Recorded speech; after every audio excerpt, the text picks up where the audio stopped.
Donc, je suis content d'être devant vous aujourd'hui pour partager la parole de Dieu. Nous avons donc lu le texte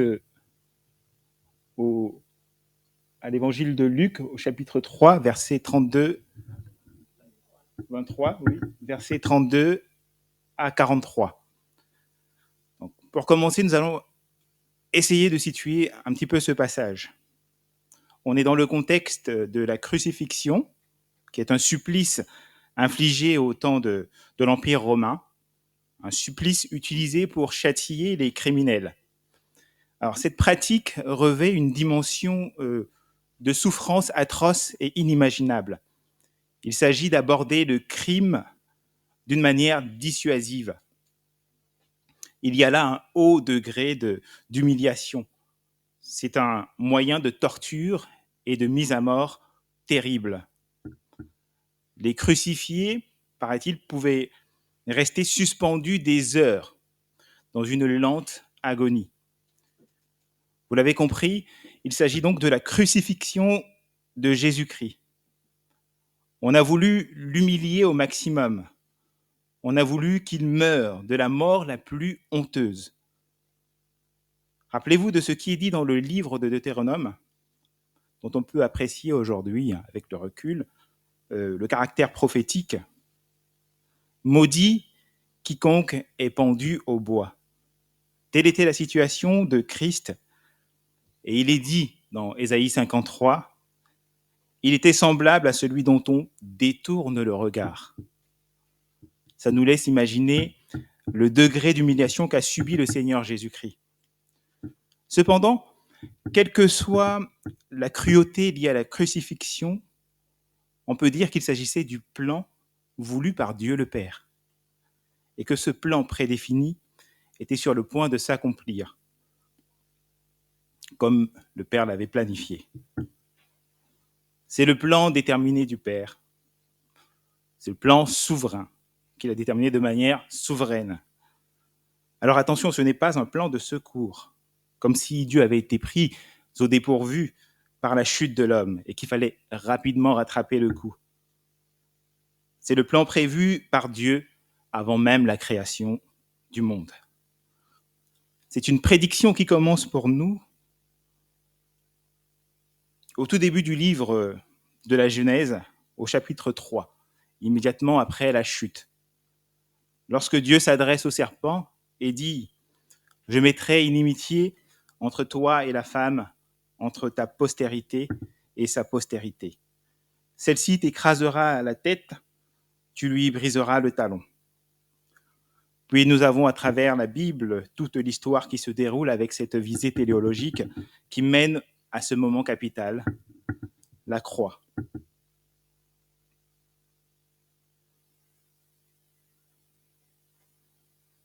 Jésus sera compté parmi les transgresseurs. Les péchés du peuple de Jésus seront posés sur lui. Il souffrira et il mourra à leur place. La colère de Dieu se dressera alors sur Jésus, qui fera l'expiation pour les péchés de son peuple. Jésus ressuscitera des morts le 3e jour. Vous connaissez l'histoire. Mes chers frères, nous pouvons avoir le sentiment que l'histoire du monde est tragique. Nous le voyons à travers les injustices,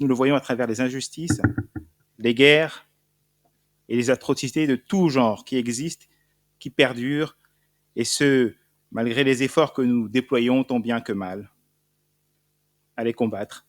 Et nous ne devons pas renoncer à le faire. Mais en tant que chrétiens, nous devons croire à un lendemain heureux, selon la promesse qui a été faite par Dieu notre Père. Il y a un dessein et le monde n'est pas absurde. Dieu a dessiné un plan qui suit sa chronologie. Je peux d'ailleurs dire, alors c'est très personnel, qu'il y a 7 jours qui sont les plus importants dans l'histoire de l'humanité. Le premier jour, dans l'ordre chronologique, la création, sans quoi nous ne serions pas sur Terre. Le deuxième jour, la chute de l'humanité engendrée par la rébellion de l'homme. Ce moment de bascule qui introduit le mal dans le monde, ainsi que le déséquilibre cosmique qui s'y ensuit. Le troisième jour, c'est l'incarnation du Fils de Dieu. Dieu revêt la chair et vient habiter parmi nous. Le quatrième jour, c'est la crucifixion.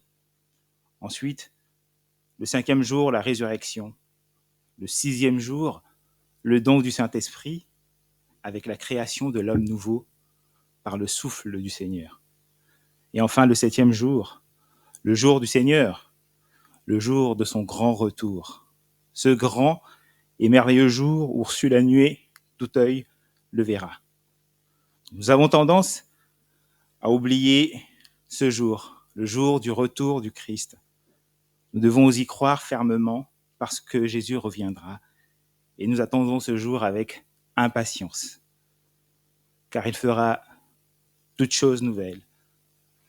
Le loup, nous dit-on, habitera avec l'agneau.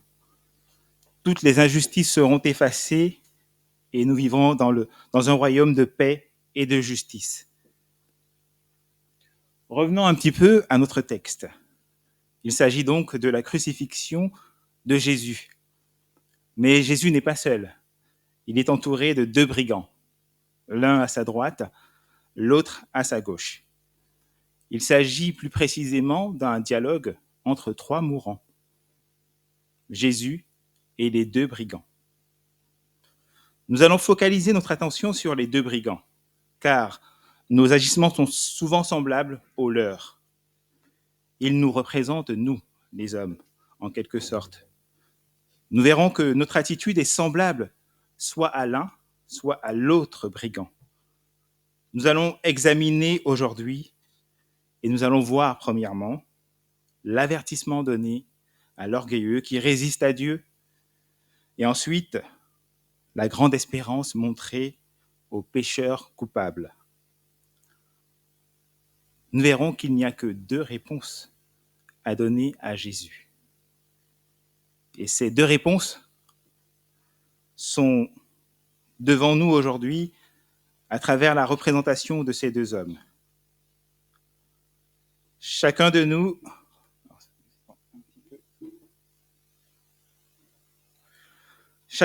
sur cette terre est semblable soit à l'un des larrons, soit à l'autre.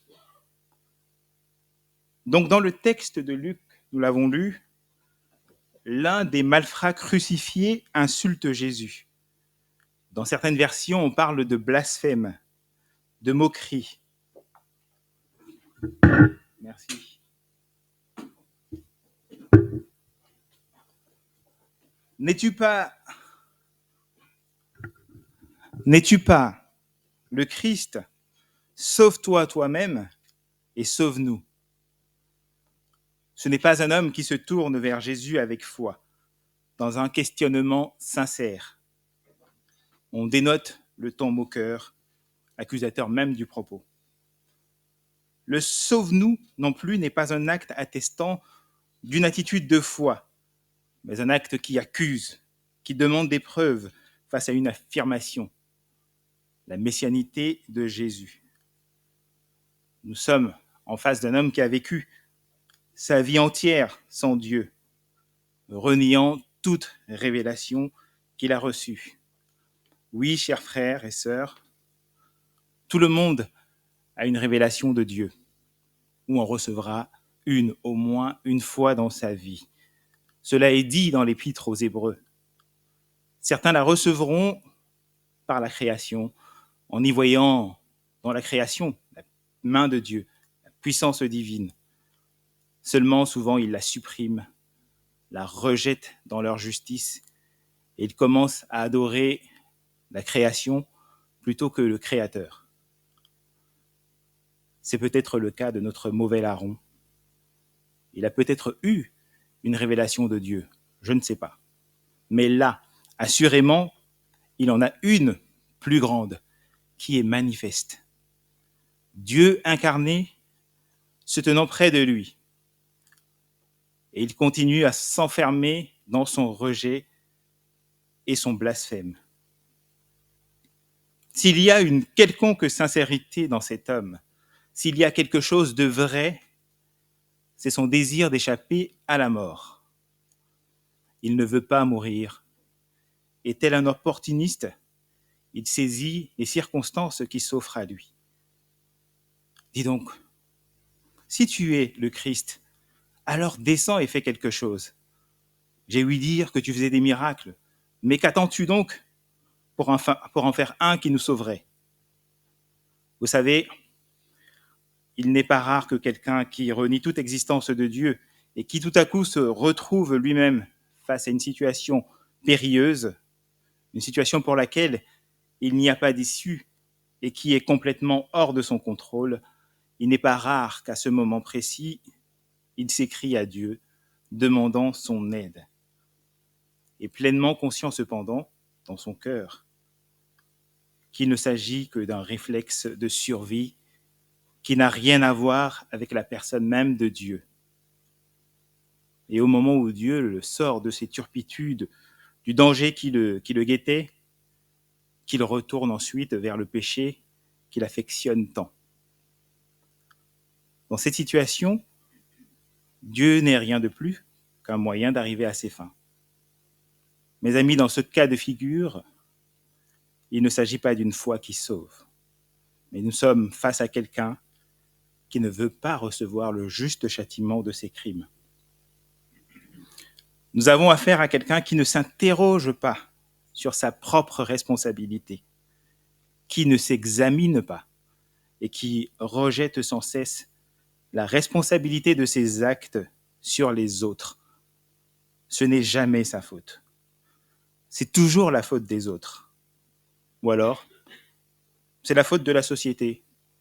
Ce sont les circonstances de la vie. Oui, peut-être. Sans doute même. On ne vit pas dans un vase clos. Je ne veux pas faire l'apologie de l'autodépréciation. C'est vrai que nous pouvons être influencés, avoir de mauvaises fréquentations, ne pas avoir la chance de naître au bon endroit. Mais quid de notre responsabilité? Saint-Exupéry disait « Être homme, c'est précisément être responsable ». Ne soyons donc pas comme ce premier larron, prompt à vilipender les autres, à les accuser, et lent à exercer le même jugement sur nous-mêmes. Il s'agit de se regarder avec lucidité, avec humilité, sans excès, mais avec rigueur. Maintenant, examinons comment Jésus lui répond. Quelle est l'attitude de Jésus vis-à-vis de cet homme? Quelqu'un pourrait me dire, qu'est-ce que Jésus lui dit? Il ne lui répond pas. Et pourquoi ne lui répond-il pas? Alors cela me rappelle un passage de Jean 2, je pense, où il est dit « Beaucoup crurent en lui, en parlant de Jésus, mais il ne se fia point à eux. » Pourquoi? Il est dit parce qu'il savait lui-même ce qui était dans leur cœur. Vous voyez, Jésus connaît le cœur de tout le monde. Cela me rappelle aussi Ponce Pilate, lors du procès de Jésus. Ponce Pilate lui pose une question que je juge essentielle. Qu'est-ce que la vérité? Il ne reçoit aucune réponse de la part de Jésus. De la même manière, Jésus, voyant la réalité de son cœur, ne répond même pas au premier brigand. Nous entendons bien souvent des personnes dire « Si Jésus apparaissait aujourd'hui devant moi et faisait des miracles, je croirais en lui. » Non, assurément pas. Tu ne croirais pas en lui. Nous pensons souvent que notre cœur endurci a besoin de passer par des chemins difficiles et tortueux pour qu'il s'ouvre à Dieu. Je ne partage pas totalement cet avis. Cela ne dépend pas des circonstances. Les circonstances n'ont jamais humilié le cœur dépravé en engendrant une repentance authentique. Le cœur de l'homme, chers frères, est tellement dépravé et mort dans le péché qu'il peut se tenir face au miracle de Dieu, face au Dieu incarné, sans qu'il ne s'en soucie. son amour du péché étant si grand. Pharaon a vu les miracles de Dieu. Il a été frappé par les 10 plaies. Et pourtant, il n'a pas fait acte de repentance. Le peuple d'Israël lui-même a souffert de l'esclavage en Égypte. Et lors de la traversée de la mer Rouge, il a vu les prodiges de Dieu. Et pourtant, l'histoire nous apprend qu'il s'est souvent détourné de Dieu, se livrant parfois même à l'idolâtrie. Non, les circonstances ne suffisent pas. Dans notre cas d'espèce, il n'y a pas de situation plus extrême que celle dans laquelle se trouve notre homme.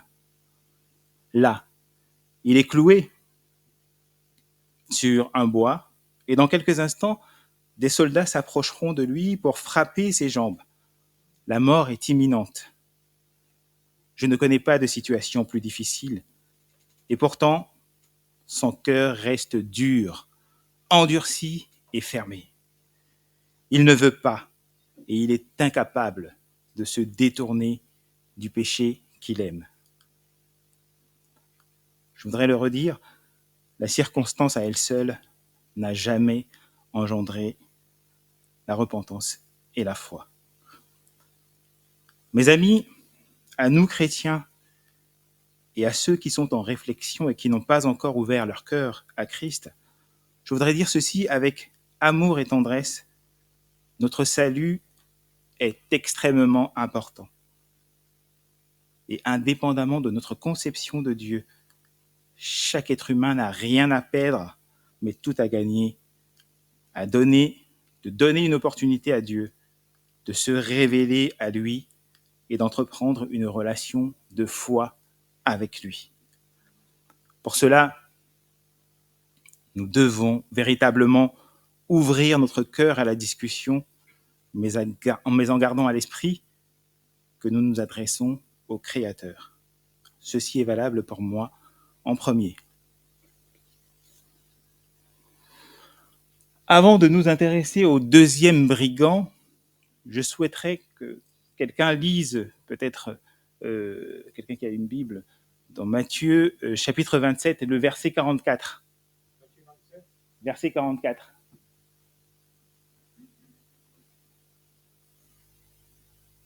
Non.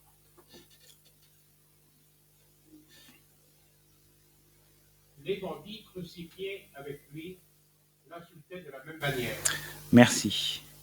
Il y est dit, les bandits crucifiés avec lui l'insultaient. Autrement dit, les brigands, les malfaiteurs, les deux, insultent Jésus dans le récit de Matthieu. Nous avons lu l'histoire de Luc. Il n'y a qu'un seul brigand qui insulte Jésus. Alors on peut croire qu'il s'agit d'une contradiction, mais en réalité, c'est une contradiction qui n'est qu'apparente. Car il est aisé de penser qu'il s'agit de deux moments différents, de deux points de vue différents, de deux buts différents. Dans l'Écriture, Matthieu dit que les brigands insultent Jésus et ne va pas plus loin. On peut supputer que Matthieu observe la scène un peu plus tôt, au moment où ils sont sur la croix. Il voit les deux brigands, les malfaiteurs insultant et blasphémant Jésus. Luc, quant à lui, reprend à un moment différent, alors qu'ils sont sur la croix. Il observe qu'un seul brigand insulte Jésus et nous raconte maintenant ce que l'autre malfaiteur est en train de faire. C'est ce que nous voyons à partir du verset 40. Le second malfaiteur reprenait donc le premier malfaiteur et disait « Ne crains-tu pas Dieu, toi qui subis la même condamnation ? Pour nous, c'est justice, car nous recevons ce qu'ont mérité nos crimes. Mais celui-ci n'a rien fait de mal. » Ainsi donc, dans le récit de Matthieu, nous avons deux brigands, deux malfaiteurs qui insultent Jésus. Et dans le récit de Luc, un peu plus tard dans le temps, alors qu'ils sont sur la croix, le second malfaiteur fait maintenant une réprimande au premier, lui reprochant de blasphémer Jésus, et il assimile le fait d'insulter Jésus à une marque d'absence de crainte de Dieu. Alors comment cela est-il possible ? On est passé en un laps de temps de l'injure et du blasphème envers Jésus à la réprimande de quelqu'un qui insulte et blasphème Jésus. Comment l'expliquer? Nous l'avons déjà admis avec le premier malfaiteur que les circonstances ne suffisent pas à changer les cœurs. Ce n'est pas parce qu'il est dans la souffrance à l'article de la mort. J'en veux pour preuve qu'il a d'ailleurs commencé lui aussi, tout comme le premier brigand, à insulter Jésus. Matthieu nous le dit, c'est donc vrai. Comment expliquer un tel changement? Ce retournement de 180 degrés. Alors, est-il plus sensible? Est-il plus gentil? Est-il plus réceptif? Peut-être a-t-il reçu une bonne éducation? Peut-être a-t-il atteint le point de brisement? Peut-être. Que de peut-être. Mais la réponse à cette question revêt une certaine importance. Retournons dans notre Bible, si vous le voulez bien. Nous avons un exemple d'un changement aussi radical. Nous avons un exemple d'un changement aussi radical dans le livre des Actes des Apôtres, au chapitre 9. On parle d'un certain pharisien nommé Saul de Tarse, qui persécutait les disciples de Jésus et qui deviendra plus tard Paul. Alors, je crois que c'est le chapitre 9. Ah, tu veux bien dire ce que tu veux, ça ne dérange pas. T'as besoin d'un micro, non? Actes des Apôtres, chapitre 9, versets 1 et 2. Cependant, Saul, respirant encore la menace et le meurtre contre les disciples du Seigneur, se rendit chez le souverain sacrificateur et lui demanda des lettres pour les synagogues de Damas, afin que s'y trouvaient des partisans de la nouvelle doctrine, hommes ou femmes, il les amenait liés à Jérusalem. Merci. Donc, chers amis, Saul pourchassait tous ceux qui confessaient Jésus comme Seigneur et Sauveur. Mais son changement fut tout aussi rapide. Au verset 20, il est dit « Aussitôt, Saul prêcha dans les synagogues de Jésus, que Jésus est le Fils de Dieu. » Et nous savons le zèle et la force qu'il a mis dans le service de notre Seigneur.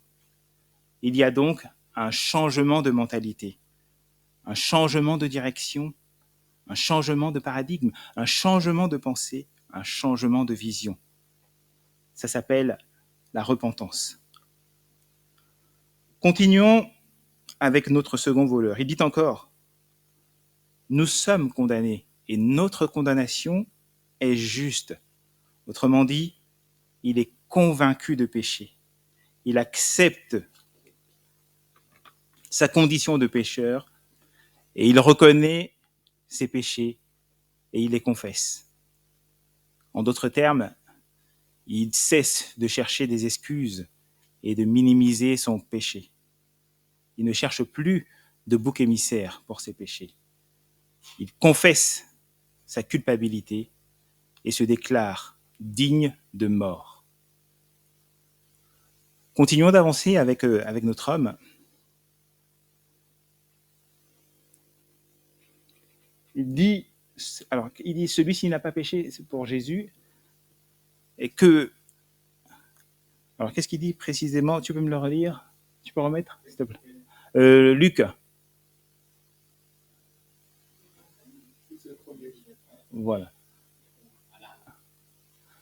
Voilà. Pour nous, c'est justice, car nous recevons ce qu'ont mérité notre... Mais celui-ci n'a rien fait de mal. Voilà.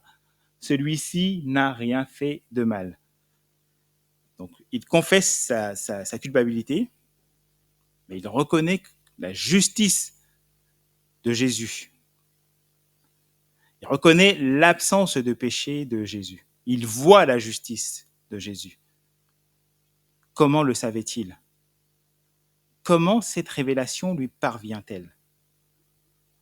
En un instant, cet homme est passé d'un cœur dur qui blasphème Jésus à la crainte de Dieu, reprenant l'autre qui ne craignait pas, confessant son propre péché et reconnaissant le juste en Jésus-Christ.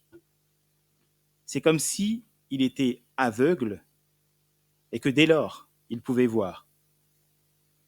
C'est comme s'il était mort, mais que maintenant, il était vivant, vivant spirituellement. Mais qu'est-ce qui a permis à cet homme perdu d'être trouvé? La grâce incroyable de Dieu. Qu'est-ce qui a permis à celui qui était voué à la géhenne d'être retrouvé, à l'aveugle de voir? La grâce incroyable de Dieu.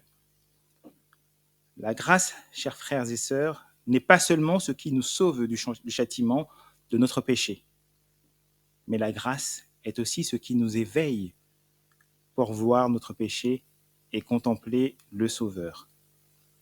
La grâce est ce qui nous donne la foi pour croire et recevoir le pardon. C'est Dieu qui fait grâce. Vous vous rappelez dans 1 Corinthiens chapitre 2, verset 14, quand Paul dit, en parlant de l'homme naturel, qu'il ne peut pas appréhender les choses de l'esprit. C'est une folie pour lui. Il n'est pas capable de les comprendre parce qu'elles ne sont discernables que spirituellement. Il est mort spirituellement dès la naissance. Et même si la bonne nouvelle de l'évangile existe pour tous ceux qui y croient, l'homme naturel est tellement mort dans son péché qu'il ne le voit plus pour ce qu'il est. Il ne voit pas le Christ pour ce qu'il est. C'est donc le rôle du Saint-Esprit de nous orienter vers Christ.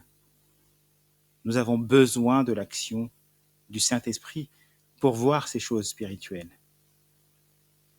Jésus a dit à Nicodème, « Nul ne peut voir le royaume de Dieu s'il ne naît de nouveau. » Qu'est-il arrivé à cet homme?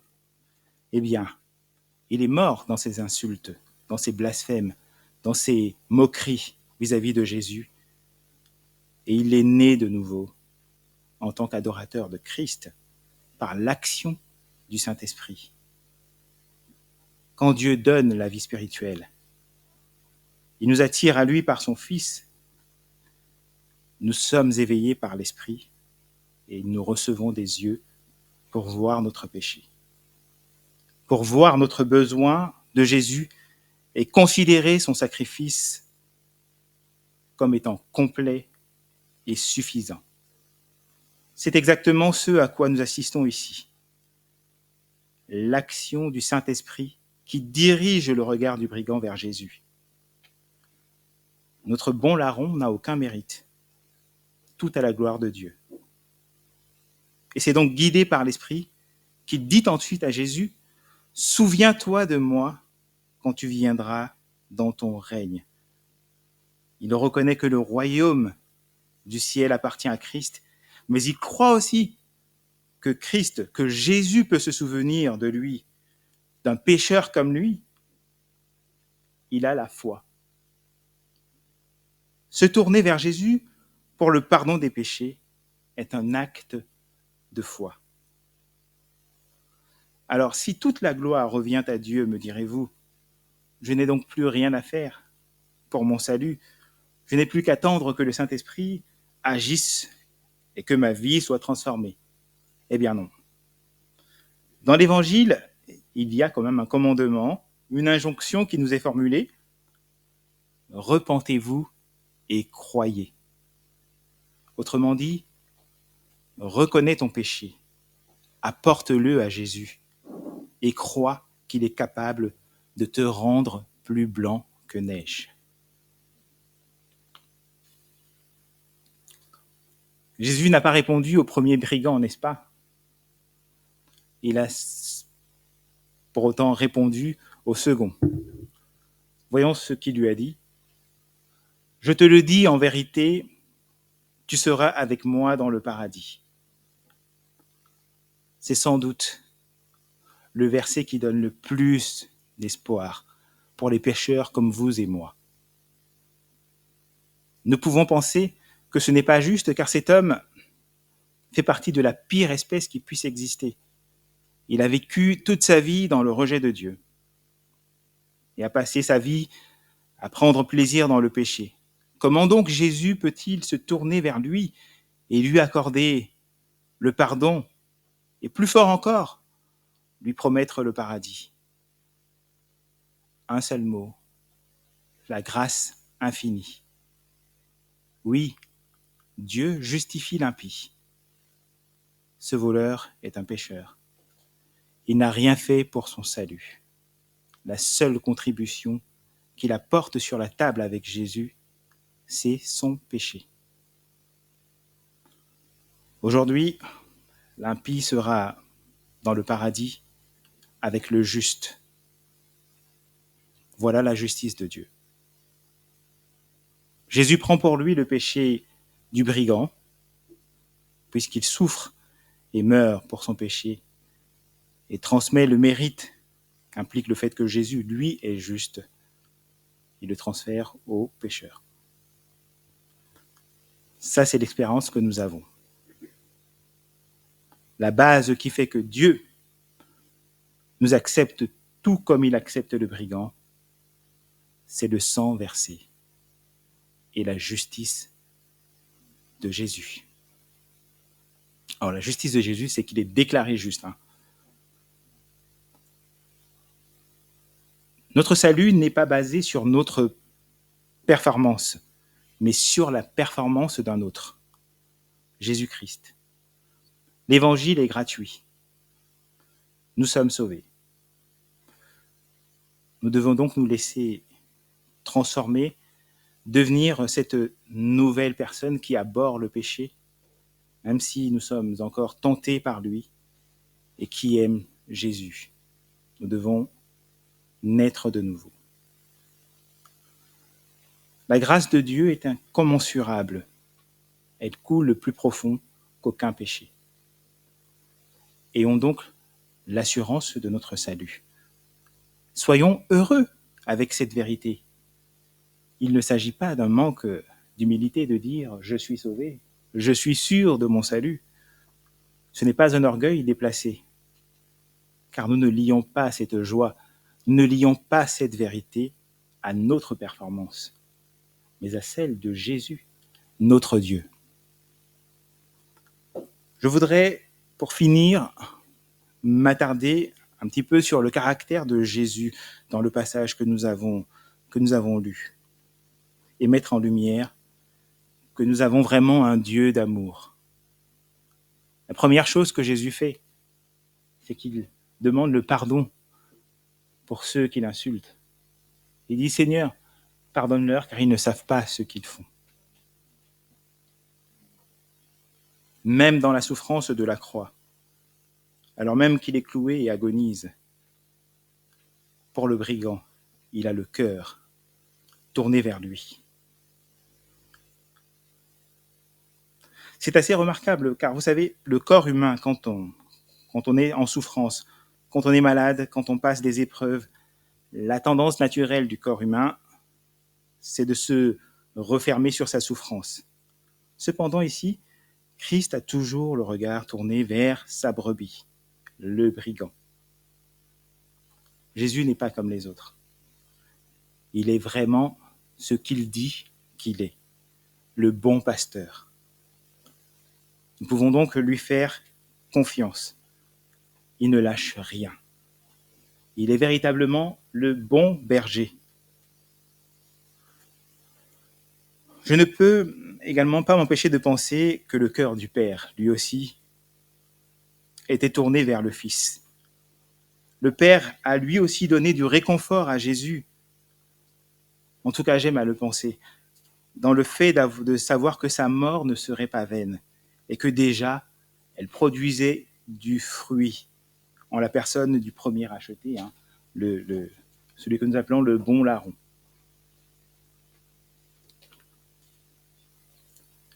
Mes amis, pour finir, il s'agit d'un texte teinté de souffrance, mais plein d'espoir à tous les égards.